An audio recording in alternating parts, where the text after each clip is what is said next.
All right, Mykel Williams is a smart guy. Have a listen to him on Kay Adams' show.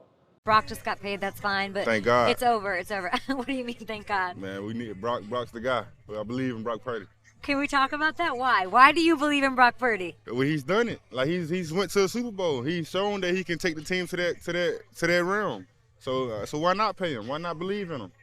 You believe in him. So I absolutely love how Mykel turned that question around, because that's absolutely what one should do in that case. Why wouldn't you believe in Brock Purdy? I mean, the guy's the most efficient quarterback in football, #1 since he joined the league in 2022. He's leading in so many categories. He only dropped to #7 in QBR in 2024 when everything was going wrong around him. He's shown the tightest performance gap between ceiling and floor in terms of QBR outside of Josh Allen. The question shouldn't be, do you believe in Brock Purdy? The question should be, why wouldn't you believe in Brock Purdy? Because we should base things in football as the meritocracy that it is. Should base things on performance, and the performance for Brock Purdy has been at the top of this league. So he reframed the question the way that it should be reframed. I mean, there's another really, really ridiculous line of discussion surrounding Brock Purdy after he got paid, saying that he's only going to be worth it if he wins a Super Bowl. Well, there's guys making more than him. Josh Allen is one of them. Justin Herbert.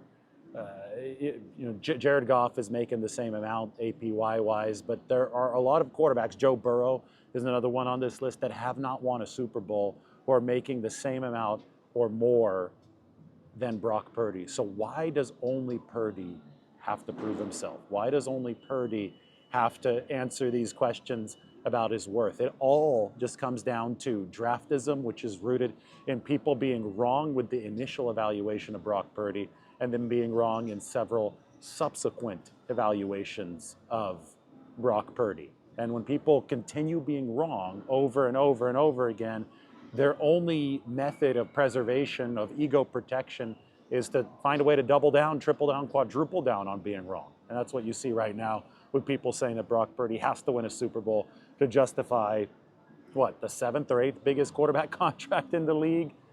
I think it's time that people put this all to rest. And I think that Mykel Williams, 49ers first-round draft pick over there on Kay Adams' show, did a very good job. He reversed the question. The question needs to be reversed. The narrative needs to be brought back to an area of sanity.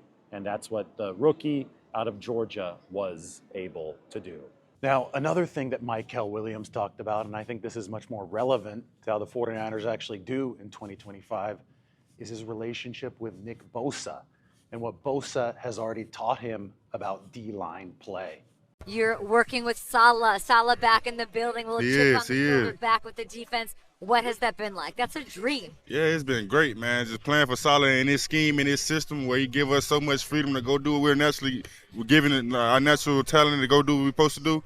And then learning from Bosa. Bosa came in and helped me tremendously. Like, he's a great teammate, just telling me little stuff about angles and timing and hands. So he really been adding to my game. What do you mean by that freedom? What does that freedom do for Williams? Yeah, it allows me to go be the pass rusher and the run stopper that I can be. It allows me to play to my strengths. And I just thank Salah for having this scheme and this system.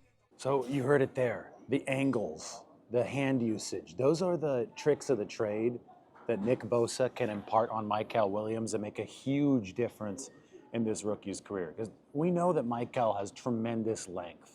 The arms, I mean, when you look at how he was able to convert length to power at Georgia, you can say that all of the raw materials to deliver as a good edge-setting pass rusher are there. But the next step in this league involves the nuances, because a lot of guys are big, strong, and fast. And Nick Bosa has made record money because of his mastery of the nuances. This goes back to Larry Johnson, his defensive line coach at Ohio State. It goes back to John Bosa, Nick's dad. It goes back to Joey Bosa, his older brother.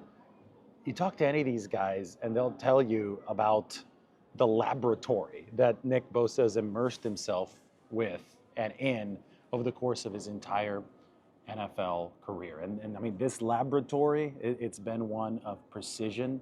It's been one of moves and counter moves and mastering the chess match against opposing offensive tackles.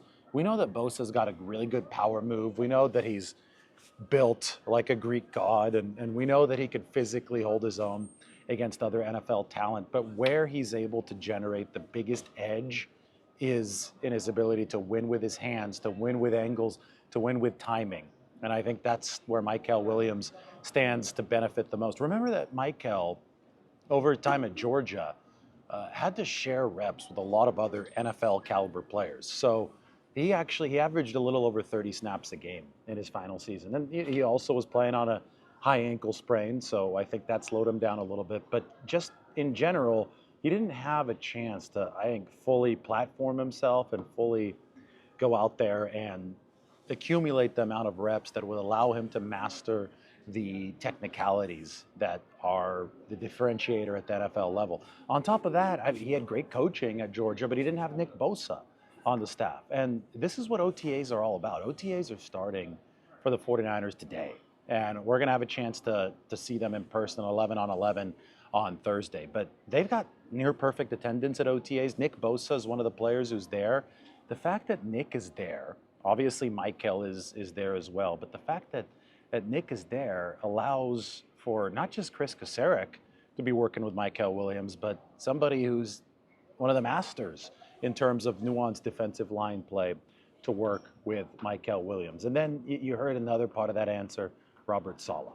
And I think Saleh, he brings this all full circle because we know Chris Kasarik is intense. We know that Nick Bosa is so technically masterful. Robert Saleh is the schematic mind who is obviously very, very focused on the details, who also brings that passion, that all gas, no brakes energy that the 49ers defense feeds off of, and I think that rookies feed off of. You know, Saleh hasn't been with the 49ers since 2020, prior to this season. But I think he's synonymous with the brand of football that the 49ers defense wants to play, which is why Saleh had input on that number 11 overall pick, and why a big reason why the 49ers ended up with somebody like Mykel Williams. You take the raw materials, and that is an ultra big, ultra long, length to power edge rusher, and you look at what he brings to the table from a personality standpoint, and you ask, will it fit with what the 49ers are trying to do? Saleh wholeheartedly said yes. They've added some other defensive linemen too as they try to reconstruct this thing, but it's this week where we finally get to see how this might start to meld together as OTAs get underway.